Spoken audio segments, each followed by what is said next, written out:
오늘 우리가 읽은 본문 마가복음 2장 1절부터 쭉 보면 세 가지 사건이 소개되고 있는데, 첫 번째는 중풍병자를 고치는 사건입니다.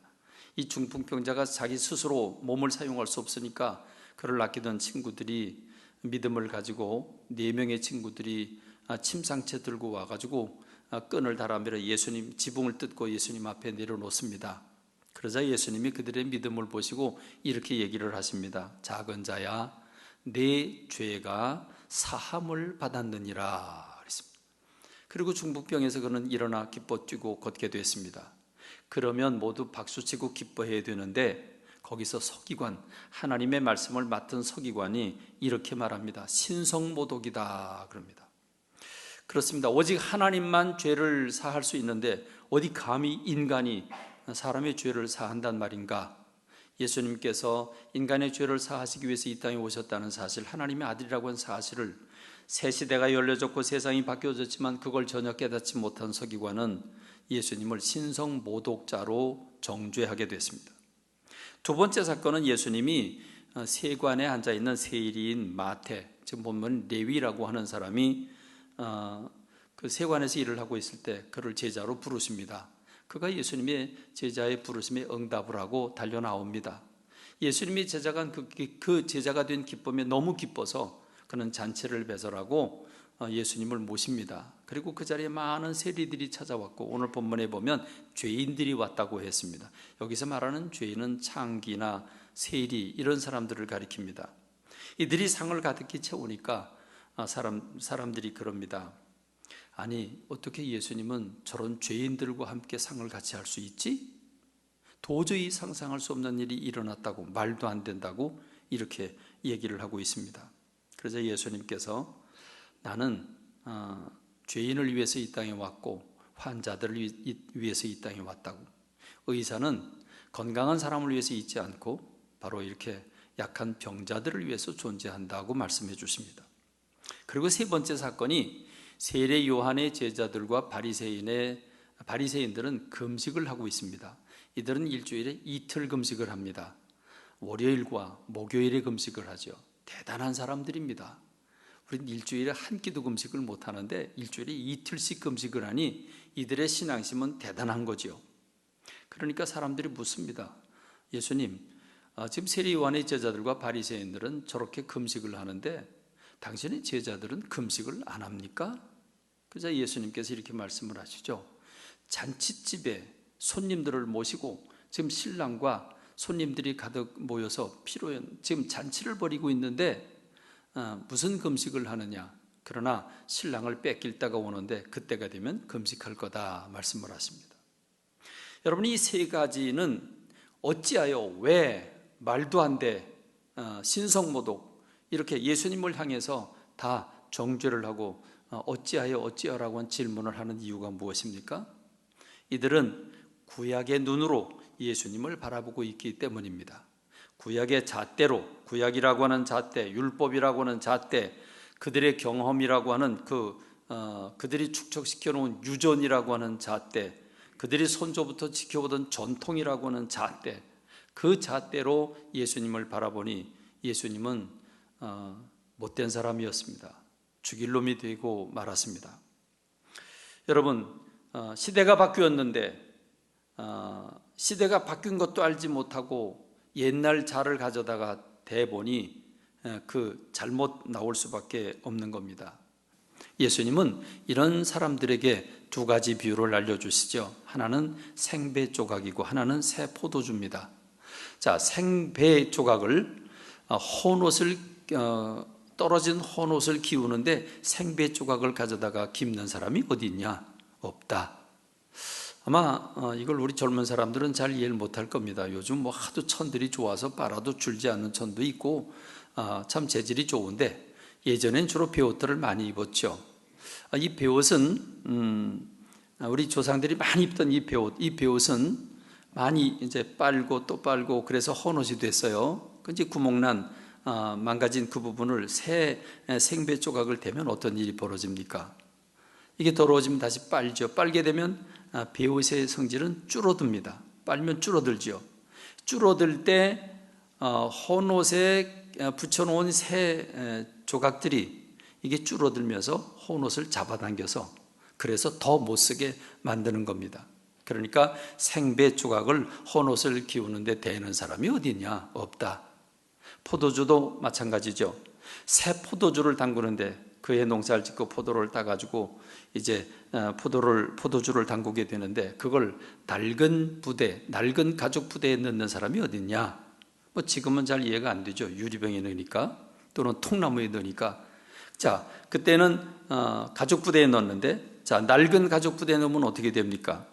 이 포도가 이제 발효를 하면서 팽창을 하죠. 팽창을 하면서 그 힘에 의해서 낡은 가죽 부대를 찢어 놓게 됩니다. 그러면 포도주도 쏟아지게 되고 가죽 부대도 망가지게 되는 거죠. 여기서 말하는 생배 조각이나 새 포도주는 무엇을 가리킵니까? 신약 시대를 가리키고 새 시대가 예수 그리스도를 통해서 도래했다는 것입니다. 헌옷은 무엇을 가리킵니까? 구약 시대를 가리키고 구약의 율법과 구약의 내용들을 가리킵니다. 그렇습니다. 그런데 지금 서기관, 바리새인, 제사장 이런 사람들이 구약의 옷을 입고 신약의 예수 그리스도를 바라보니 죽일 놈이 된 겁니다. 그렇습니다. 세례 요한의 사명은 예수 그리스도를 소개하는 것이죠. 전령이 왕이 행차하신다고 소리를 질렀습니다. 왕이 곧 오신다. 왕이 금방 오신다. 근데 왕이 도래했습니다. 그럼 전령은 사라져야 합니다. 그렇습니다. 세례 요한은 예수 그리스도를 소개하는 역할이죠. 보라, 세상 죄를 지고 가는 하나님의 어린 양이다. 이렇게 예수님을 소개했습니다. 그리고 자기의 사명이 끝났기 때문에 빠집니다. 그게 감옥에 갇힌 거죠. 그랬는데 아직도 정신을 차리지 못하고 새 시대, 예수 그리스도의 시대가 도래했는데도 불구하고 여전히 세례 요한의 답이 있는 줄 알고 세례 요한의 제자가 돼서 그를 떠나지 못하고 그 밑에 있다 보니까 세례 요한이 감옥에 갇혔습니다. 그러니까 금식까지 하게 된 겁니다. 여러분, 금식한다는 게 결코 재밌고 쉬운 게 아닙니다. 참 어려운 일이죠. 그런데 이들은 금식까지 했지만 사실은 헛수고한 겁니다. 왜냐하면 예수 그리스도가 오셨고 예수 그리스도가 주인공이시기 때문에 그렇습니다. 그러니 세례 요한을 위해서 금식까지 하고 있으니 이들의 수고는 헛수고고 헛다리 짚은 겁니다. 그렇습니다. 오늘 이 말씀을 여러분에게 드리는 이유는 오늘 우리들도 새 마음을 가져야 되기 때문입니다. 우리도 동일합니다. 우리 이제 새 안경을 써야 하고 새 마음을 가져야 합니다. 이제 우리는 23년간 머물던 에마골 시대는 지나갔습니다. 에마골 시대는 마침표를 찍었습니다. 그리고 이제 우리는 거두리 시대가 오픈됐습니다. 거두리 시대가 막이 올랐다는 말입니다. 그러니 이제 에마골 시대에 에마골에서 가졌던 루즈한 마음을 이젠 버리고 새로운 시대를 맞이해야 되는데 주님이 무엇 때문에 이 거두리에 교회를 건축하게 하시고 우리들로 이 드림을 가지게 했는지를 우리가 생각하고 새 마음을 가져야 된다는 말입니다.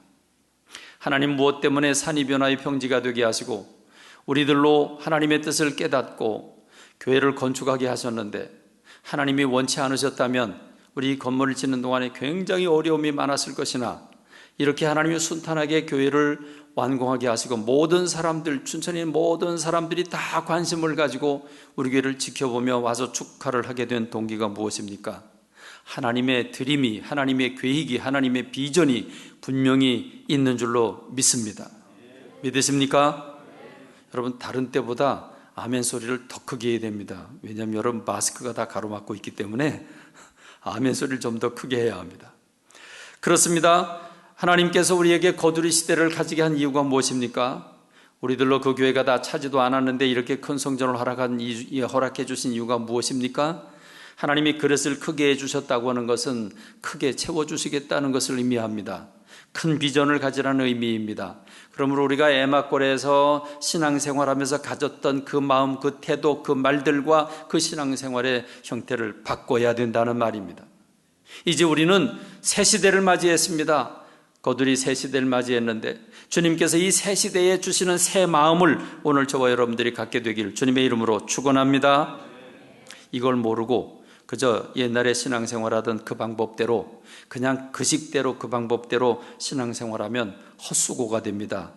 세례요한의 제자들이 아직도 세례요한에게 희망이 있는 줄 알고 예수님이 오셨음에도 불구하고 세례요한을 위해서 또 세례요한이 가르쳐준 교리를 붙잡고 금식을 하고 있다고 하면 그건 헛수고고 헛다리 잡는 겁니다. 그러므로 우리는 하나님의 뜻을 모르게 되면 딴소리하게 돼 있고 딴짓하게 돼 있습니다. 정말 안타까운 것은 하나님께서 이렇게 거대한 주의 복과 비전을 부어주시기 위해서 어마어마한 복을 우리에게 주셨는데 요 조그만 언덕 올라가기가 힘들다고, 조금 거리가 멀어졌다고 나는 그냥 거기 머물러 있겠다, 이제 이런 분들의 얘기를 들을 때 얼마나 가슴이 아픈지, 그렇게 영적인 눈이 어두울까, 그렇게 새 시대, 새 비전, 새 복을 주시기 위한 하나님의 그 드림을 그렇게도 보지 못할까. 나라고 하는 고정관념에 사로잡혀서 벗어나지 못하는 사람들을 바라보면서 여러분, 생각이 바뀌고 시각이 바뀌고 행동이 바뀌고 나 사람 자체가 바뀌어지는 역사가 있길 주님의 이름으로 축원합니다. 축원합니다. 여러분, 그런데 이 생각이 바뀐다고 하는 게 그렇게 쉬운 일이 아닙니다. 옛날 생각을 우리는 성경에서는 구습 이렇게 얘기를 합니다. 이 구습이라고 하는 걸 벗는다는 게 참 어렵습니다. 에베소 4장 22절로 24절의 말씀을 보면 너희는 유혹의 욕심을 따라 썩어져가는 구습을 쫓는 옛사람을 벗어버리고 그랬습니다. 이 옛사람, 구습을 쫓는 옛사람은 곧 예수님을 믿기 전에 삶을 살아가던 사람을 가리킵니다. 이 옛사람을 따르는 게 구습이죠. 이 구습은 유혹의 욕심을 따라 썩어져가는 구습입니다. 소망이 없는 습관입니다.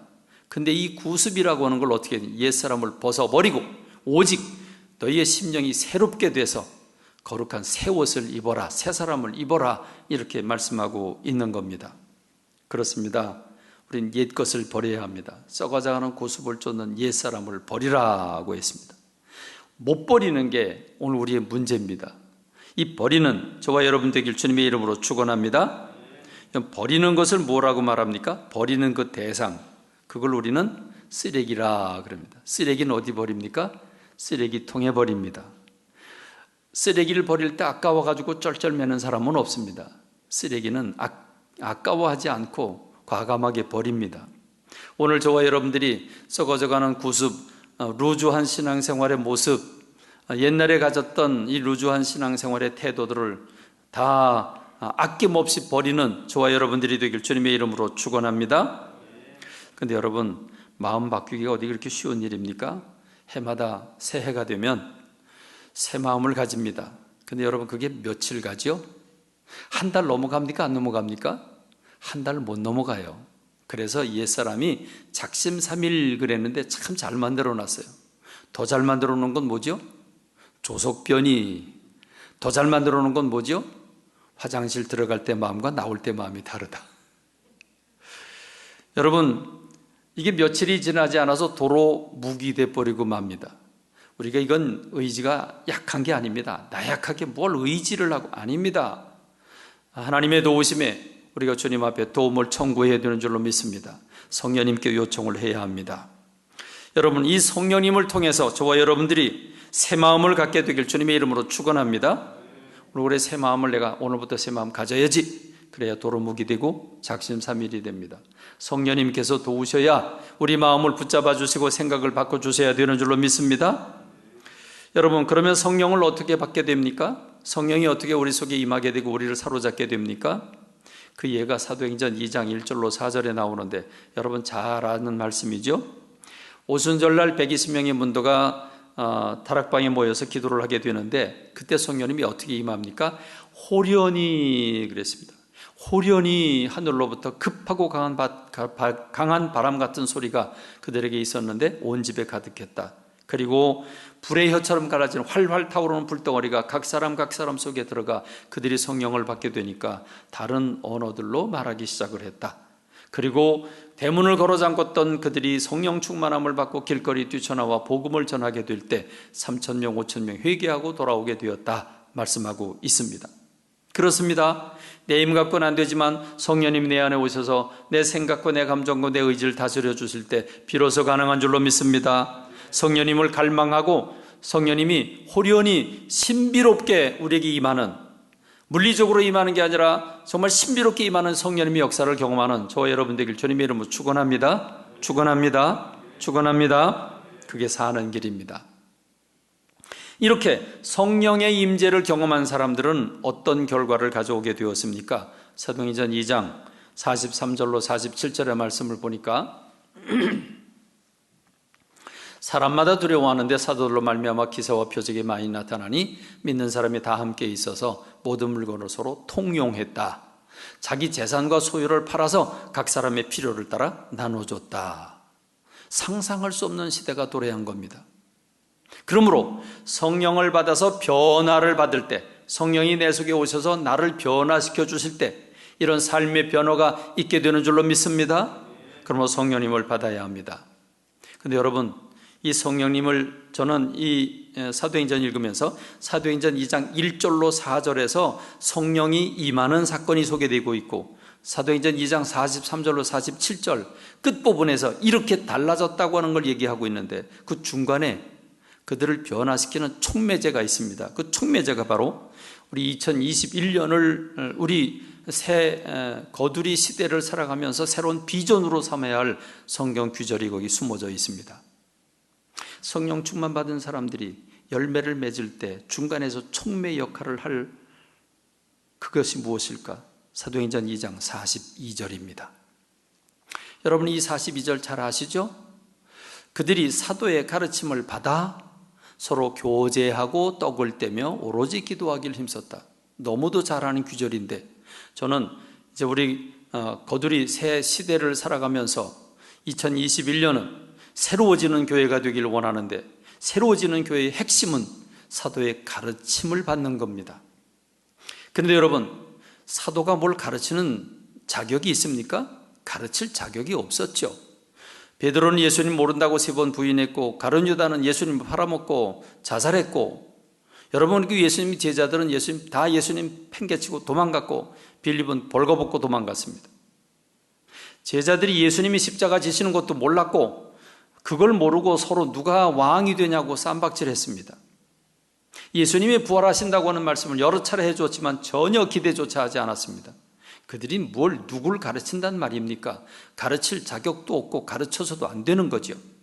그러나 그들의 성령 충만 받고 나니까 성령께서 예수님이 하신 모든 말씀들, 3년 동안 가르쳐준 말씀들이 깨닫지 못했다가 깨달음이 오게 되고, 그 성령의 충만함으로 그들이 예수님의 말씀을 깨닫고 그 말씀을 모인 3,000명, 5,000명 모인 사람들에게 날마다 그 성경 말씀을 가르쳐줄 때 변화가 일어나게 된 줄로 믿습니다.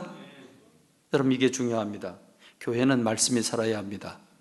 교회는 성경 공부가 많아야 하고 큐티가 많아야 하고 말씀에 대한 대화가 많아야 합니다. 모이면 여러분 집에 강아지가 어떻고, 여러분 집에 새 물건을 들여오고, 커피 맛이 어떻고, 여러분 이런 걸로 맨날 우리가 시간을 보내고 있지만, 모이면 하나님의 말씀이 대화의 주제가 되어야 되는 줄로 믿습니다. 우린 귀에 나는 대로 배워야 합니다. 안 배우면 고정관념이 사로잡히게 됩니다.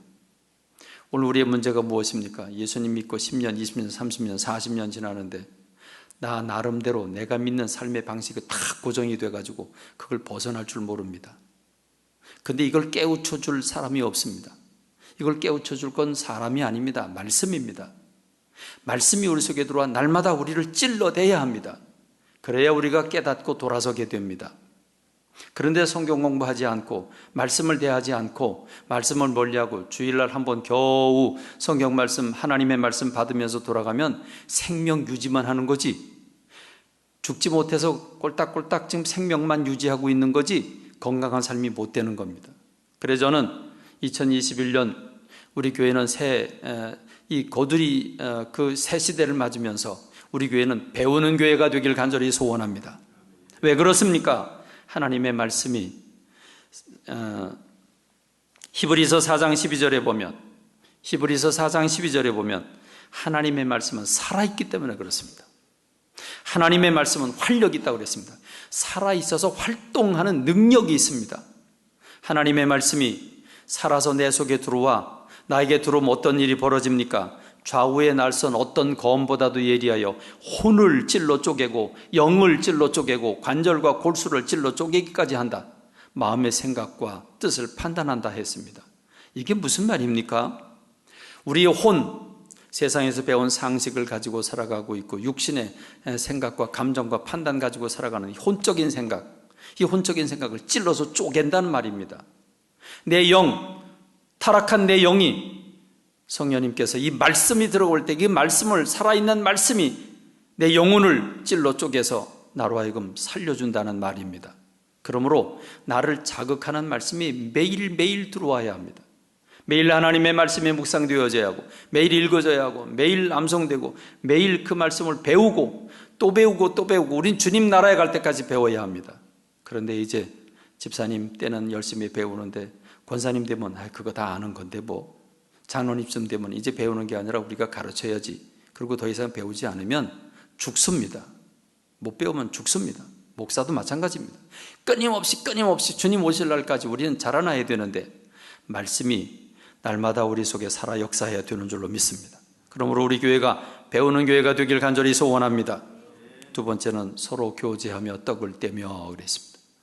무엇입니까? 서로 사도의 가르침을 받아서 하나님의 말씀을 변화시키고 그래서 서로 교제하는 공동체가 되어야 되는데 여러분 교제가 없는 세상이 지옥이죠. 행복이란 무엇입니까? 서로 함께 먹으면서 기뻐하고 서로 사랑하면서 기뻐하고 서로 믿어주면서 기뻐하고 신뢰하고 좋은 관계를 맺는 겁니다. 관계 속에 행복이 숨어져 있습니다. 관계 속에 천국이 숨어져 있습니다. 서로 교제를 한다는 것은 좋은 관계를 유지한다는 것이고 그래서 기쁨을 얻고 행복을 얻는다는 것인데 우린 그럴 수가 없습니다. 근본적으로. 왜요? 내 안에 죄성이 있기 때문입니다. 어려서부터 자라면서 수많은 그 죄 때문에 상처를 받았고 나를 대하는 부모님들부터 나에게 상처를 주고 내 주변에 있는 사람들이 상처를 주고 내 안에 스스로 내 안에 죄성이 있어서 스스로 상처를 만들고 그러면서 우리는 수많은 왜곡된 삶을 살고 있습니다. 그러므로 우리 교회는 2021년을 맞으며 거두리 새 시대를 맞으면서 하나님의 말씀을 배우는 데 열정을 기울이는 교회, 두 번째는 치유하는 교회가 되길 원합니다. 치유받는 교회가 되길 원합니다. 여러분 치유받아야 돼요. 우리 모두 치유받아야 돼요. 우리 모두는 죄성이 있기 때문에 죄가 우리 모두를 상처를 내고 있습니다. 이 상처들로 다른 사람을 상처내고 있습니다. 어떤 사람은 여기 오지 않겠다고 그럽니다. 누구에게 상처를 받았기 때문에 난 그분 때문에 여기 오기 싫다고 하는 분도 있습니다. 이 비참한 거 아닙니까? 나 때문에 여길 와야 되는데 나 때문에 안 오겠다는 사람이 있다면 이거 까무러칠 일 아닙니까? 그러므로 우리는 서로 교제하기 위해서 치유를 서로 받아야 합니다. 경청과 공감도 이루어져야 합니다. 경청과 공감 공부했는데 우리 교회들 가만히 보니까 까먹은 지 옛날이에요. 다 까먹었어요. 그래서 그건 다 집어던졌어요. 내 방식대로 말하고 내 방식대로 그냥 얘기하고 그래요. 여러분 끊임없이 우리는 관계를 회복하기 위해서 치유를 받아야 하고 치유를 서로 해야 합니다. 그러므로 겸손히 우리가 이 치유 프로그램을 통해서 우리는 서로 교제를 나누고 천국 공동체가 되는 교회가 되어야 되는 줄로 믿습니다. 그리고 세 번째는 답이 없습니다. 교회는 오직 성령 충만입니다. 왜 오로지 기도하는 일에 힘썼다고 말합니까? 기도가 성령 충만으로 인도하는 삶을 살기 때문입니다. 그러므로 성령 충만은 한 번만 받는 걸로 끝나는 게 아니라 계속 유지되어야 되기 때문에 계속 불을 떼는 것처럼 계속 유지되어야 되는 것이기 때문에 오늘 우리는 기도가 뜨겁고 성령 충만한 교회가 되어야 되는 줄로 믿습니다. 저는 우리 교회가 이런 비전을 갖게 되길 간절히 소원합니다. 에마콜에 가졌던 루즈한 마음들, 태도들 다 버리고 거두리 시대 새 마음을 가지고 주님이 주신 새 비전을 붙잡고 새 역사를 창조하는 저와 여러분들이 되길 주님의 이름으로 축원합니다.